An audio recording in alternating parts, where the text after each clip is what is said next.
Good morning everyone. आज हम लोग जो है वो बिजनेस सर्विसेज के अंदर न्यू टॉपिक जो है वो डिस्कस करेंगे, बैंकिंग। ठीक है ना।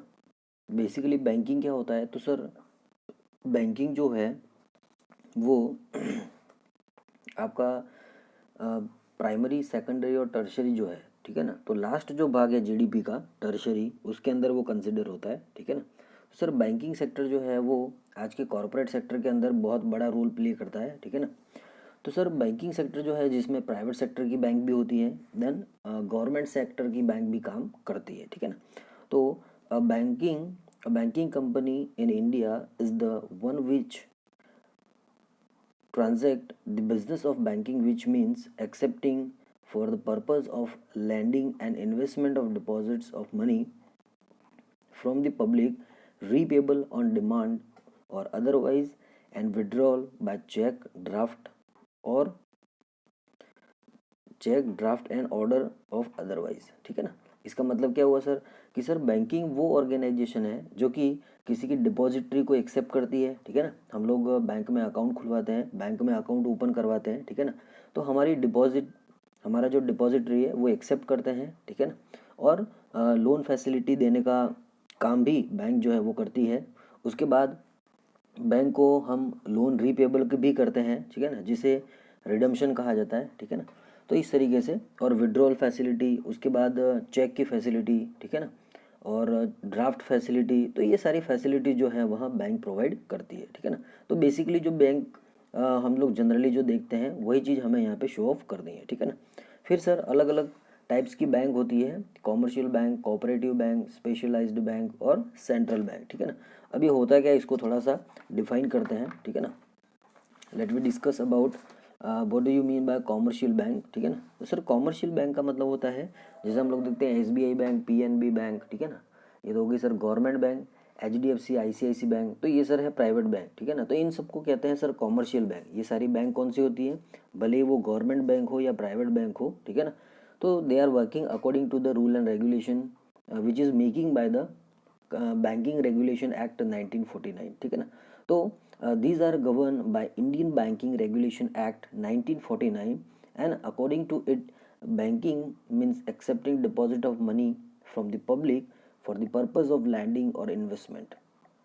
सर कॉमर्शियल बैंक वे बैंक होती है जो कि पब्लिक की डिपॉजिटरी को एक्सेप्ट करती है और उन्हें बैंकिंग फैसिलिटी जो है वो प्रोवाइड करती है एज पर द एक्ट 1949। ठीक है ना। बैंकिंग के लिए एक्ट बना हुआ है, बैंकिंग रेगुलेशन एक्ट 1949। ठीक है ना। तो उसके तहत वो लोग सारे काम जो है वो करते हैं। ठीक है ना। वो किसी को फाइनेंस फैसिलिटी चाहिए तो फाइनेंस फैसिलिटी प्रोवाइड करते हैं और इन्वेस्टमेंट का काम भी करते हैं। ठीक है ना। फिर है आपका कोऑपरेटिव बैंक। कोऑपरेटिव बैंक क्या होती है सर? तो it's an important source of rural credit. ठीक है ना। हम लोग देखते हैं कि सर छोटी छोटी जो कोऑपरेटिव ग्रामीण बैंक वगैरह होती है, तो वो बैंक जो है वहाँ मतलब छोटे छोटे एरिया के अंदर जो बैंक होती है, और बेसिकली वो एग्रीकल्चर लोन वगैरह प्रोवाइड करती है, तो इनको कोऑपरेटिव बैंक कहते हैं। ठीक है। फिर है आपका स्पेशलाइज्ड बैंक। ठीक है ना। बेसिकली जो आपका इंटरनेशनल बिजनेस होता है जिसमें इंपोर्ट एक्सपोर्ट होता है, ठीक है ना, तो ये सारी बैंक जो है वहाँ स्पेशलाइज्ड बैंक कहलाती है। तो specialised bank are foreign exchange bank, industrial bank, development bank, export import bank etcetera. ठीक है ना। वही चीज़ जो मैंने अभी आपको बताई कि सर ये बेसिकली इंटरनेशनल लेवल का जो है वो काम करती है। ठीक है ना। हम लोग देखते हैं जैसे हम लोग देखते हैं कि सर जैसे हमारा रिजर्व बैंक है, ठीक है ना, तो सर रिजर्व बैंक जो है वो इंटरनेशनल लेवल का काम करता है। ठीक है ना। तो इस तरीके से हम लोग देखते हैं कि सर ये इंपोर्ट एक्सपोर्ट वगैरह का जो है वो बेसिकली फॉरेन एक्सचेंज वगैरह का काम किया जाता है। ठीक है ना। फिर है सेंट्रल बैंक। सेंट्रल बैंक का मतलब होता है जैसे इंडिया का, मतलब हर एक कंट्री का एक सेंट्रल बैंक होता है। ठीक है ना। तो सेंट्रल बैंक जो है वो डिपॉजिटरी को एक्सेप्ट करने का काम और वो सब नहीं करता है। ठीक है ना। तो ये क्या काम करता है सर? करेंसी जो इशू करने का काम है। और मैं बात कर रहा हूँ आरबीआई बैंक की। ठीक है ना, रिजर्व बैंक ऑफ इंडिया। ठीक है ना। तो सर आरबीआई जो बैंक है वो सेंट्रलाइज बैंक है इंडिया का। ठीक है। और वो सारी कॉमर्शियल बैंकों को कंट्रोलिंग का काम करता है। ठीक है। तो it will control and coordinate currency and credit policy of any country. ठीक है ना। तो सर सेंट्रल बैंक जो होगा जिस भी कंट्री का, वो मॉनेटरी सिस्टम जो है उसको बनाने का काम करता है। ठीक है ना। और उसके द्वारा बनाए हुए रूल रेगुलेशन को बाकी कॉमर्शियल बैंक जो है वह उसको इम्प्लीमेंटेशन में लाते हैं, ठीक है ना।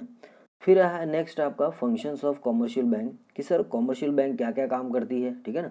तो sir except of deposit, sir deposit को एक्सेप्ट करने का काम करती है, ठीक है ना। लोगों की, पब्लिक की जो डिपॉजिटरी है उसको एक्सेप्ट करती है, ठीक है ना, by the through of saving account, current account, उसके बाद फिक्स डिपॉजिट, ठीक है ना, उनके थ्रू। तो deposits are the basis of the loan operations since bank are both borrowers and lenders of money, ठीक है ना। सर लोगों की डिपॉजिटरी जो है उसको एक्सेप्ट करती है और उसके बाद में जो उसके पास में फंड इकट्ठा होता है, ठीक है ना, तो वो जिनको ज़रूरत है, बोरोवर जो है मतलब जिनको उधार में लेना है, ठीक है ना, तो मतलब कि लोन फैसिलिटी जिनको चाहिए तो उनको वो प्रोवाइड करती है, ठीक है ना, और उसके ऊपर वो इंटरेस्ट चार्ज करती है, डन। और लोगों की डिपॉजिटरी जो है वहाँ करंट अकाउंट, सेविंग अकाउंट और फिक्स डिपॉजिट के थ्रू उनके पास में आती है, ठीक है। तो sir generally base commercial bank जो होती है वो लोगों की डिपॉजिटरी को एक्सेप्ट करने का काम करती है। फिर सर लैंडिंग ऑफ फंड, ठीक है ना, मतलब वही कि सर कॉमर्शियल बैंक जो होती है वो लोन फैसिलिटी प्रोवाइड करती है जिसको लैंडिंग ऑफ फंड बोला जाता है, ठीक है ना। तो commercial bank are provide loan and advances out of the money received through deposit. उनके पास जो डिपॉजिट का पैसा है, ठीक है ना, जैसे हम लोग कहते हैं कि फिक्स डिपॉजिट के अंदर हम लोग 1 साल के लिए एफडी करवाते हैं, 5 साल के लिए, ठीक है ना, तो वो सारा पैसा जो डिपॉजिट होता है वो कहीं ना कहीं बैंक जो है वहाँ जो भी लोन फैसिलिटी है उनको प्रोवाइड करती है, मतलब जिनको लोन लेना है बोरोवर्स वगैरह को, ठीक है ना, और उनको इंटरेस्ट चार्ज करती है। तो इस तरीके से वो सर्कुलेट जो है वो चलता रहता है, ठीक है ना। फिर cheque facilities, banks are providing also cheque facility to our account holder, ठीक है ना। तो सर अकाउंट होल्डर जो होते हैं उनको पासबुक फैसिलिटी, चेक फैसिलिटी, ठीक है ना, नेट बैंकिंग फैसिलिटी, तो ये सारी फैसिलिटी भी बैंक प्रोवाइड करती है। तो sir the cheque is the most development credit instrument, ठीक है ना, ये एक तरह का इंस्ट्रूमेंट है जो किसी को पेमेंट किसी से पेमेंट रिसीव करने या पेड करने के लिए यूज़ में आता है, ठीक है ना। तो a unique feature and function of bank for the withdrawal और डिपॉजिट्स, ठीक है ना। अगर आपको विड्रॉल करना है, किसी पार्टी को पेमेंट करना है, आपको खुद को भी पैसा निकालना है और डिपॉजिट करना है, तो हम चेक फैसिलिटी को ज़्यादा से ज़्यादा यूज़ में लाते हैं, ठीक है ना। फिर है अलाइड सर्विसेज। अलाइड सर्विसेज क्या होता है सर? अलाइड सर्विसेज का मतलब होता है कभी कभी बैंक जो है वह अपने अकाउंट होल्डर का सारा काम जो है वो अपने ऊपर लेकर करती है। जैसे फॉर एग्जांपल बहुत सारे शेयर होल्डर होते हैं जो कि ट्रेडिंग करते हैं शेयर मार्केट के अंदर, ठीक है ना। तो सर उनका जो डीमेट अकाउंट होता है, आपको पता हो तो बता देता हूँ, नहीं पता हो तो बता देता हूँ मैं कि सर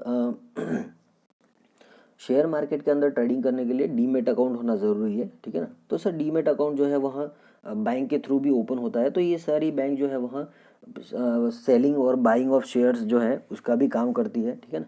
तो सर उस अकाउंट होल्डर को अगर डीमेट अकाउंट ओपन करवाना है और वहाँ से उसको ट्रेड करना है, ठीक है ना, तो वो फैसिलिटी भी बैंक प्रोवाइड करती है, लोकर फैसिलिटी बैंक प्रोवाइड करती है। तो ये सारी अलाइड सर्विसेज कहलाती है, ठीक है ना। तो बेसिकली ये बैंक के फंक्शंस हैं, ठीक है ना। तो आपको 4 पॉइंट्स लर्न करने हैं, ठीक है ना। तो ये सारी चीज़ें जो हैं वह बैंक के फंक्शन हो जाएगी। एक्सेप्टिंग ऑफ डिपॉजिट्स, ठीक है ना, उसके बाद में आपका लैंडिंग ऑफ फंड्स, ठीक है, check facilities and allied services, ठीक है। तो ये आपका हो जाएगा सर कॉमर्शियल बैंक के कुछ फंक्शंस और कॉमर्शियल बैंक के टाइप्स, ठीक है ना। इसके आगे का जो पोर्शन है वो नेक्स्ट वीडियो के अंदर हम डिस्कस करेंगे, ठीक है ना। Thank you and have a nice day.